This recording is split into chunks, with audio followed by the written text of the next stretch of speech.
your side tonight with Jamie Bold starts now. Thanks for staying with us here at 7:30. It's a situation none of us want to face, an emergency where our health, our safety, our lives are suddenly at risk. A scenario like going into cardiac arrest or maybe being trapped in a building where a fire is spreading very quickly becomes a race against time for first responders to get to you. And an essential element for them is communication.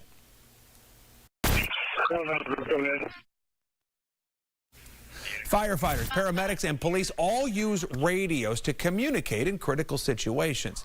But a WBTV investigation reveals that radio system is often failing in Charlotte when first responders need it most, putting people in danger. The problem's so bad, one fire leader detailed the issue after a 3-alarm call this summer in Uptown. It's the latest issue WBTV investigative reporter David Hodges has uncovered as part of his investigation into fire and building safety launched in the wake of this one, the deadly South Park fire. David Hodges has uncovered a common thread here, where the city's growth is causing it to be a victim of its own success. All these high-rises, new construction, and newer construction materials block radio signals. David found this out in the aftermath of a fire over the summer on the 47th floor of the new Wells Fargo Tower in Uptown. David will join us here in a moment, but first, here's part of his report from tonight at 6. The incident report from that fire shows radio problems made an already dangerous situation harder. Listen to the recordings of the radio traffic from that day, and you can quickly see why. All I heard was 14 stair 5, and then you broke out. But I had to come out to a window to get out on the radio. The report says the regular ops channel was very spotty in the stairwells and on most floors. And another talk-around channel was quickly overloaded. I'm not able to monitor the direct channel. Investigations into firefighter fatalities show that communication failures are a key contributing factor to firefighter deaths. It's critical that emergency responders in the building be able to talk to each other. Steve Wheeler works for JDRM in Ohio and specializes in making sure buildings aren't blocking emergency radio channels. If they can't communicate, then they're at risk, and so are the building occupants, because they can't respond to you, they can't get to you, they can't hear. International and North Carolina Fire Code require a series of tests to make sure there aren't any dead zones in new buildings. Allison, can you hear me at all? Over. Photographer Allison Fields and I decided to conduct our own tests around Uptown, including at the Wells Fargo building, where there are known issues. Do you mind just talking consistently so I can hear what your radio communication sounds like? Over.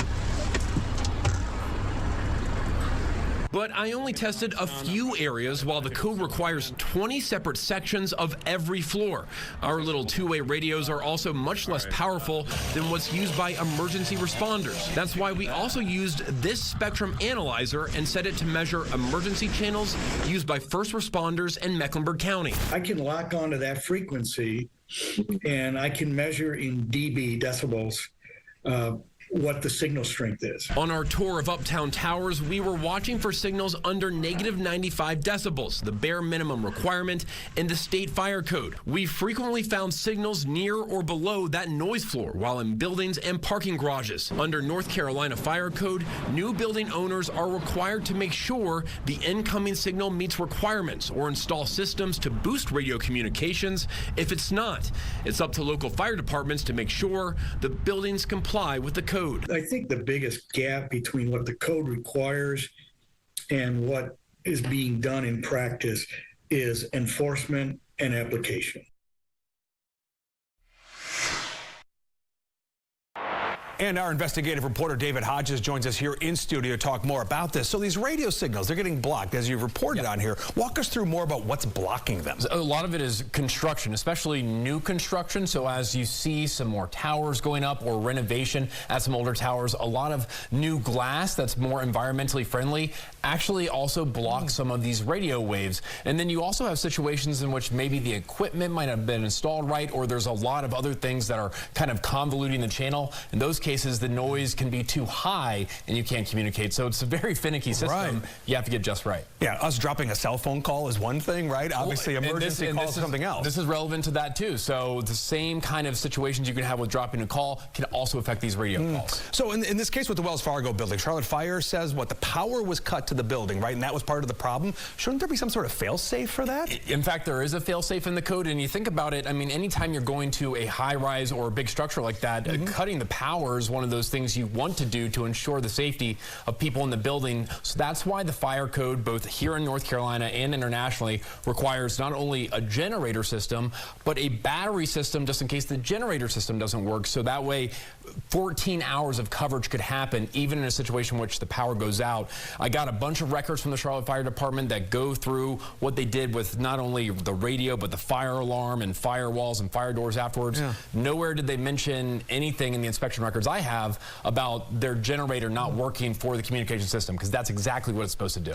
So will any building in Uptown have a system to amplify, these signals? It's not. It's going to be new buildings is the requirement. So the code does go back a few years, but it's always being amended. So it could be an old building in particular, might not have a completely updated system, and that's because the fire code is amended in North Carolina, and it would be expensive to install these in every single building, but it doesn't exist universally.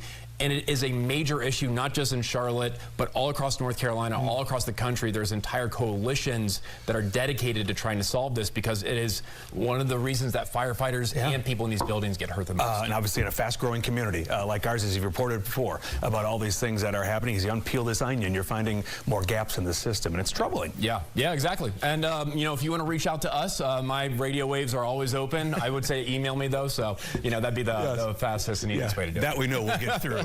David, appreciate you stopping by as always. Thanks, Jamie.